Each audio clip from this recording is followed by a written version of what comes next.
পরিস্থিতি যা তৈরি হয়েছে, যা উত্তপ্ত পরিবেশ তৈরি হয়েছে, তা শুধুমাত্র দুই সরকারের জোটবন্ধনে তৈরি হয়েছে, দুই সরকারের মিলিত একটা চক্রান্তে তৈরি হয়েছে, দুই সরকার চেয়েছে বলে পরিস্থিতি তৈরি হয়েছে। সরকার না চাইলে কখনো কোনো এলাকার পরিস্থিতি গরম হতে পারে না, বিশেষ করে দুই ধর্মের মধ্যে দাঙ্গা সরকার না চাইলে হতে পারে না। সরকার লাভবান হচ্ছে, সরকার চাইছে ভোট ব্যাংকের রাজনীতি, সরকার দুই ধর্মকে আলাদা করতে চাইছে, সরকার দুই ধর্মের মানুষকে লড়াই করিয়ে দিতে চাইছে, লড়িয়ে দিতে চাইছে, তাদের মধ্যে দাঙ্গা লাগাতে চাইছে, এবং সেখান থেকে তারা লাভবান হচ্ছে বলেই আজকে এই উত্তপ্তকর পরিস্থিতি এসছে না। কারণ পুলিশ এখানে নির্বাক দর্শক হয়ে গেছে। পুলিশ শুধুমাত্র ওনার ইশারায় নাচছে, উনি যেভাবে পুলিশকে চালাচ্ছেন পুলিশ সেইভাবে কাজ করছে। পুলিশের কাজ ছিল মানুষকে রক্ষা করা, মানুষের রক্ষক, সেই পুলিশ আজকে মানুষের ভক্ষক হয়ে দাঁড়িয়েছে।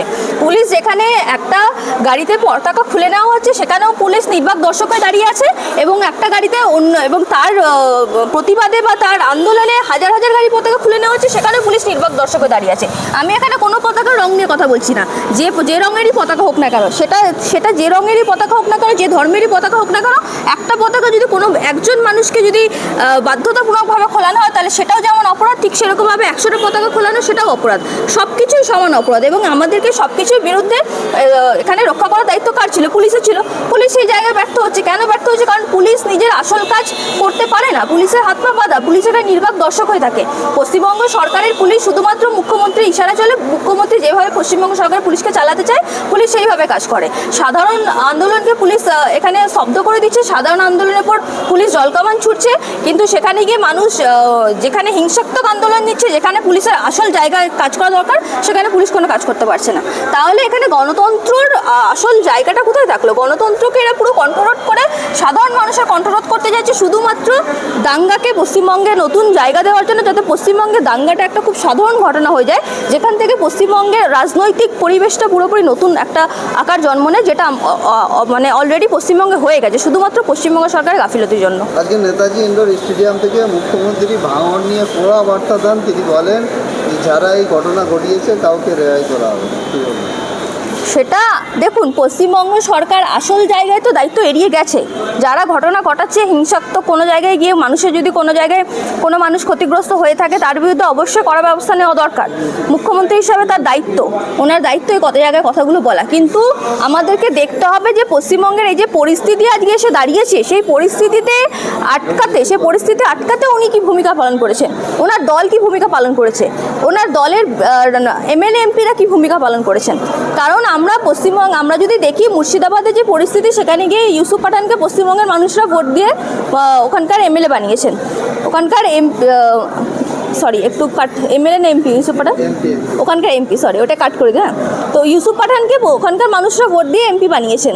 সেই এমপি ইনস্টাগ্রামে পোস্ট দিচ্ছে, দাঁড়িয়ে উনি চা খাচ্ছেন। খুব ভালো কথা, উনি চা খাচ্ছেন, সেটা নিয়ে আমার কোনো অভিযোগ নেই, উনি চা খেতেই পারেন। কিন্তু একজন এমপি তার এলাকা যখন তার এলাকায় আগুন জ্বলছে, তার এলাকায় সাধারণ মানুষের মধ্যে এত প্রবলেম দেখা যাচ্ছে, এত সমস্যা দেখা যাচ্ছে, সেখানে গিয়ে উনি একজন এমপি হয়ে নিজের কী ভূমিকা পালন করছেন, এবং সেখানে গিয়ে পশ্চিমবঙ্গ সরকার মুখ্যমন্ত্রী কী ভূমিকা পালন করছেন।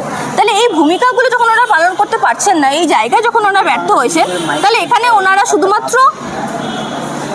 নিজেদের জায়গায় যখন ওরা ব্যর্থ হয়েছে, তখন শুধুমাত্র এই বক্তব্যগুলোর মাধ্যমে এই সমস্যাগুলো সমাধান হবে না। সমস্যাগুলো আসল কোথায় সমাধান, সেই সমাধান নিয়ে ওনাদের সুস্থ স্বাভাবিক আলোচনা করতে হবে।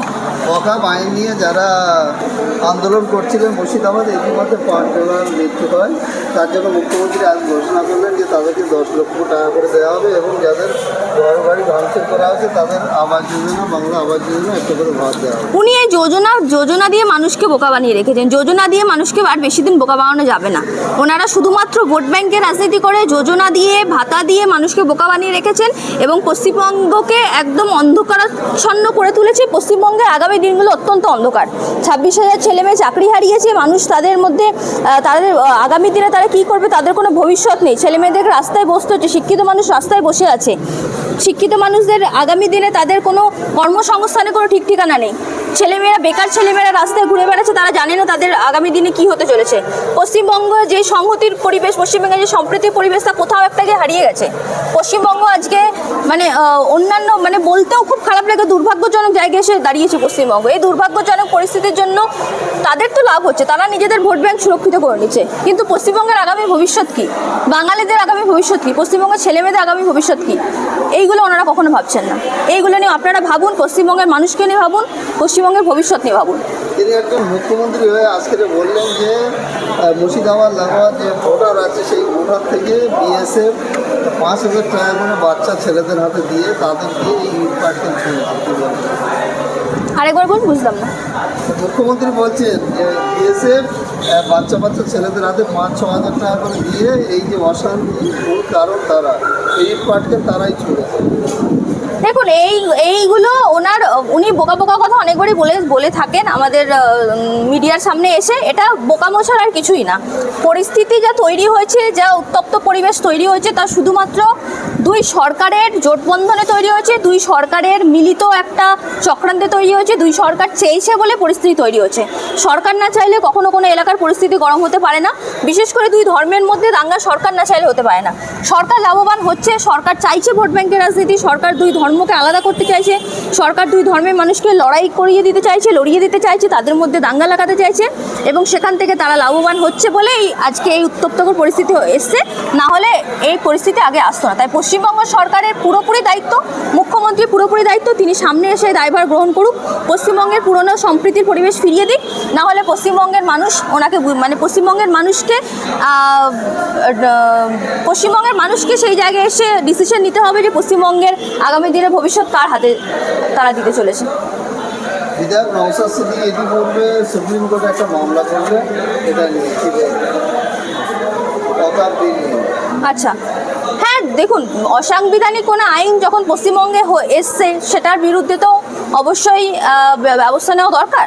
যদি সুপ্রিম কোর্টে মামলাটা হয়ে থাকে, আমরা অবশ্যই বিচার ব্যবস্থার উপর আস্থা রাখবো, কারণ শুধু আজকে ওয়াকফ কেন, ভবিষ্যতে এমন কোনো আইনও আসতে পারে যেটা পশ্চিমবঙ্গের অন্যান্য মানুষদের বিরুদ্ধে। আজকে ওয়াকফ নিয়ে যখন আন্দোলন হচ্ছে, সেটাকে খারাপ পর্যায়ে নিয়ে যাওয়া হয়েছে, সংখ্যালঘুদের বিরুদ্ধে মানুষকে উস্কে দেওয়া হয়েছে বলে আজকে মানুষের চোখে বা ভারতবর্ষের চোখে সেই জায়গাটা মানুষ মনে করছে সংখ্যালঘুরা আজকে ওয়াকফের বিরুদ্ধে প্রতিবাদ করতে গিয়ে হয়তো কোথাও একটা গিয়ে হিংসাত্মক পরিবেশ তৈরি হচ্ছে। কিন্তু আগামী দিনে এমন একটা মানে এটা সরকারের চক্রান্তও বলবো যে কোথাও একটা গিয়ে দুই আন্দোলন একটা হিংসাত্মক রূপ নিচ্ছে, কিন্তু আগামী দিনে এমন অনেক আইন আসতে পারে যা ভারতবর্ষের সকল মানুষের বিরুদ্ধে যেতে পারে।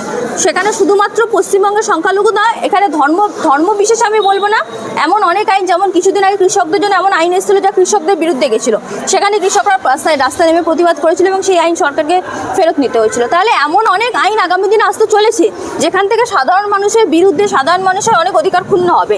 তাই যখনই কোনো অসাংবিধানিক আইন আসুক না কেন, তার বিরুদ্ধে আমাদের সবাইকে ব্যবস্থা নেওয়া উচিত, এবং বিচার ব্যবস্থার উপর আমার সম্পূর্ণ আস্থা আছে। আশা করছি বিচার ব্যবস্থা এর সঠিক রায় নিয়ে আসবে। মুখ্যমন্ত্রীর সাথে একই কথায় তাল মেলানো শওকত মোল্লা এবং ফিরহাদ হাকিম, তারাও বলছে যে দিল্লি গিয়ে আন্দোলন, তাদের উদ্দেশ্যে কি বলবেন? কারণ এনারা এর আগে এরকম বক্তব্য অনেকবার রেখেছেন, এনারা জানেন খুব ভালো করে এনাদের উস্কানিমূলক বক্তব্যের ফলাফল আজকে পশ্চিমবঙ্গের পরিস্থিতি।